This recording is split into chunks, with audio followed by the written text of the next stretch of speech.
I'm really good there working with Son & Stag. Son & Stag works for different denim jeans brands around the world as consultants and has a store in London. We're going to show you how to look after your jeans and get the best from them.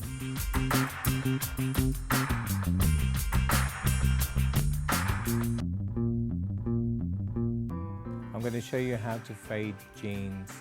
It's very easy. First of all, we want to know where you want to go. So basically, if you want a very, very intricate fade or you want a slightly more simpler fade, so this would be slightly more simpler. If you want a slightly deeper fade and so on. Normally people want to fade their jeans to make it look like an old pair of vintage jeans from a dark point of view. So you have a dark pair of jeans, you want to fade down. So it's very, very simple again. Some people will use things like sandpaper, which I'm very resistant to. You can actually do it in different ways. So sandpaper is one where you'd actually use light sandpaper to weather down the areas that you want to fade down. And you're taking some of the fabric away by doing that, and it weakens the fabric. There's other ways of doing it which would actually mean that you use your hands and perhaps an abrasive cloth like a sackcloth and so on.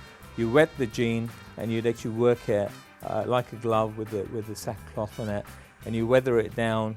Some people will use soap. So there's different ways. It's quite an enjoyable experience to see what happens when you do different things. No jean is the same, so it's very hard to actually say that if you use a sackcloth that will be the end result, because you may have a different pair of jeans in your hand, which is a different composition of fabric. So it's very, very, very individual.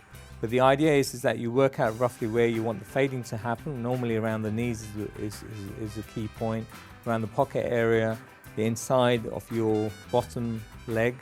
There's certain points of jeans. So if you take an old pair of jeans, which are naturally organically faded down, and you put that by the side, then you work out where the new pair of jeans needs fading, and you work in those areas. So you can see the back of the jean there, around the seat. You can see the back of the knee, and round the knee at the beginning there. So those are the areas you work the most. You rinse it down. Eventually, when you think you've achieved close to the result, you wash the jean down to see where it's at, and then you keep repeating the process. It's a very, very easy process because it's experimentation.